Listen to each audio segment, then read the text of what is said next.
اور پھر اس کے بعد قیامت کی جو علامات طلوع ہونا شروع ہوں گی، جس کے بعد توبہ کا دروازہ بند ہو جائے گا۔ اس میں پہلی علامت جو ہے وہ سورج کا مغرب سے طلوع ہونا ہے، سورج کا مغرب سے طلوع ہونا ہے۔ نبی علیہ الصلاۃ والسلام نے فرمایا کہ یا ابا ذر هل تدری این تذهب هذا الشهر الشمس، اے ابو ذر، صحیح مسلم کی روایت ہے، تمہیں پتہ ہے کہ یہ سورج کہاں پہ جاتا ہے؟ فرمایا کہ اے اللہ کے رسول، اللہ و رسولہ عالم۔ تو آپ نے فرمایا کہ یہ روزانہ سورج جو ہے وہ اللہ رب العزت کے حضور پیش ہوتا ہے اور اجازت طلب کرتا ہے کہ اللہ مجھے سجدے کی اجازت دیں، سجدے کی اجازت دیں، یعنی اللہ کو سجدہ وہی کر سکتا ہے جس کو اللہ اجازت دیتے ہیں۔ اللہ تعالیٰ اجازت دیتے ہیں، پھر سورج عرش کے نیچے سجدہ کرتا ہے، پھر اللہ تعالیٰ اس کو حکم دیتے ہیں کہ جا وہیں سے طلوع ہو جہاں سے روزانہ طلوع ہوتا ہے۔ لیکن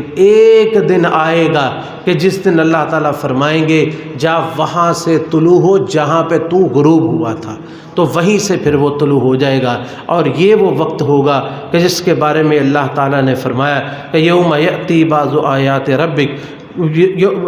لا ينفع نفسا ایمانها لم تکن آمنت من قبل او کسبت فی ایمانها خیرا، کہ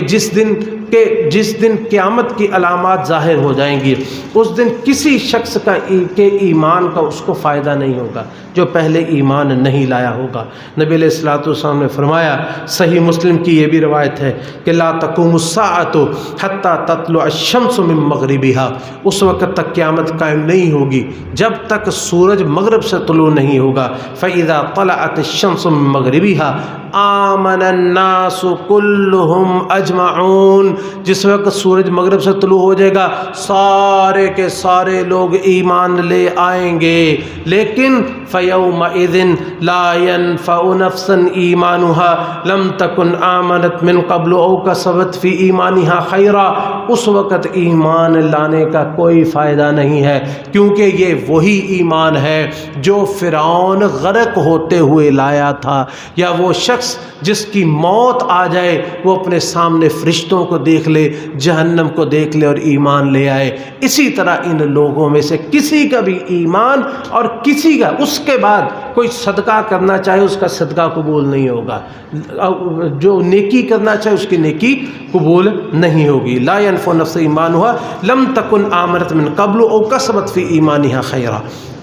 ہاں جو ایمان والے ہیں ان کا ایمان قبول ہوگا، ایمان والوں کی نیکیاں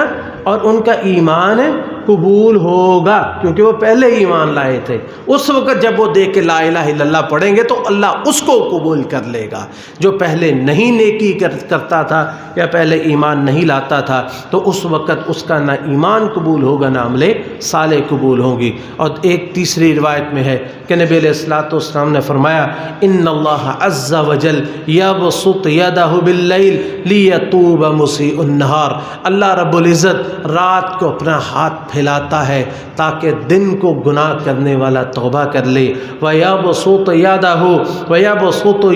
بِالنَّهَارِ لِيَتُوبَ مُسِيءُ اللَّيْلِ، اللہ رب العزت پھر دن کو بھی ہاتھ پھیلاتے ہیں تاکہ رات کی تاریکیوں میں گناہ کرنے والے دن کے وقت ہی توبہ کر لیں۔ حَتَّى تَطْلُعَ الشَّمْسُ مِن مَغْرِبِهَا، یہاں تک کہ سورج مغرب سے طلوع ہو جائے گا، یعنی ہر رات اللہ رب العزت ہاتھ پھیلاتے ہیں کہ میرے ہاتھ کی طرف آؤ اور توبہ کر لو۔ ہر دن اللہ رب العزت ہاتھ پھیلاتے ہیں کہ کون ہے جو توبہ کرتا ہے اس کے رات کے گناہ معاف کروں، رات کو آئے تو میں دن کے گناہ اس کے معاف کر دوں، حتیٰ کہ سورج مغرب سے طلوع ہو جائے گا، پھر توبہ کا دروازہ بند ہو جائے گا۔